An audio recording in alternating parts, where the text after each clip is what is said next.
Welcome to the Parsha Perspective. Each week, we will delve deep in a weekly Torah portion to find a practical and insightful way to enhance your daily life.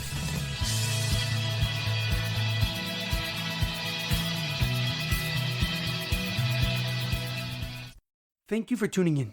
My name is Rabbi Shalom Yemini, and each week we will look into the weekly Torah portion to find practical and insightful ways to enhance your daily life. This week's Parsha Perspective is in honor of the birth of Malka Rachel. May Hashem bless her parents and her grandparents with much health, success, and Nachas. This week's Parsha Perspective is in honor of the Refuah Shlema, the complete and speedy recovery of our Amitai Ben Shoshanna, Nofar Bas Rachel, and Shaul Ben Berta. This week's Parsha Perspective is in loving memory of Gittel Bas Asher, Chana Bas HaRav Yeudah, Edward Ben Efraim, Shlomo Ben Edward, and Yirachmiel Daniel Ben Gedalia. May their souls be uplifted and may their memories be a blessing. This week's Torah portion is Parshas Vayigash, Your True Nature. Our Parsha continues Yehuda's negotiation with Yosef to let Benyamin return home. He pleads with Yosef to take him, Yehuda, as a slave instead. And he says that if he were to go back home without Benyamin, his father would die from the pain of losing his second son. And after hearing the pleas of Yehuda, Yosef could not restrain himself any longer. He tells everybody but his brothers to leave, and with so much emotion, he reveals his true identity to his brothers. Ani Yosef, I am Yosef. He tells them to quickly return home and bring Yaakov and their families back to Egypt.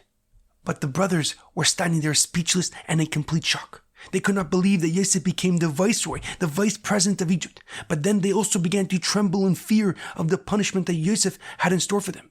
But Yosef called them back and told them that they were forgiven for selling him into slavery. And at that moment, he made history to become the first person in the Torah to forgive. The brothers did as Yosef commanded. They went back home and told Yaakov something he'd never thought he would hear in his lifetime. Yosef is still alive. And Yaakov was ecstatic and overjoyed, as the pasuk says, "V'techi ruach Yaakov avihim," and the spirit of their father Yaakov was revived. But before Yaakov made his journey down to Egypt, God appeared to him in a dream and told him that he would go down with him to Egypt and make his family, this family, a great nation. So Yaakov quickly gathered his family and traveled down to Egypt to see his beloved son, Yosef. However, a question comes to mind.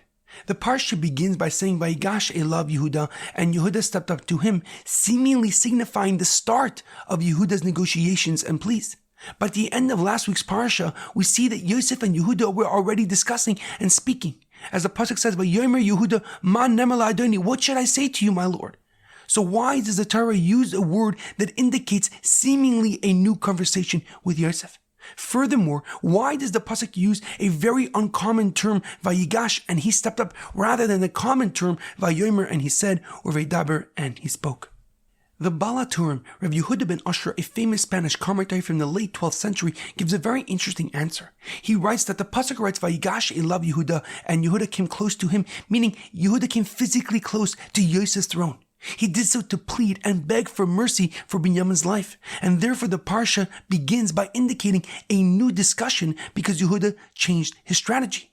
However, the Kotzker Rebbe, Rav Menachem Mendel of Kotzk, a famous student of the Baal Shem Tov, gives a deeper and more profound explanation. He explains that the words Vayigash Elav Yehudah mean that Yehuda started to come close to himself, to his truest essence, which is a king with a warrior mindset. The last three letters of the words Vayigash Elav Yehudah spell the Hebrew word for equal, which is Shaveh. The Medrash Rabbah explains that Yehuda told Yosef, I am a king as much as you are, and you have no actual superiority over me, and this is not a one-sided negotiation anymore. Both of us have matching power and authority. He had enough of Yosef's game and was ready to put his own life in jeopardy to save his younger brother, Benyamin. And it was Yehuda demonstrating his true nature, which made Yosef so emotional that he was compelled to reveal his true identity. Yehuda transformed himself from selling Yosef into slavery and to Egypt to protecting the weak and innocent. In our daily life, it is important to realize that unless faced with difficult situations, most people don't access their inner strength and their true identity. Yet, if we define our individuality by asking ourselves the very important question, why? We gain the power to use that energy every day to achieve our aspirations and goals. We must seek to recognize the unique soul that is hiding within us to find purpose and true meaning in this world. There's a famous quote by the Kotzker Rebbe. People tend to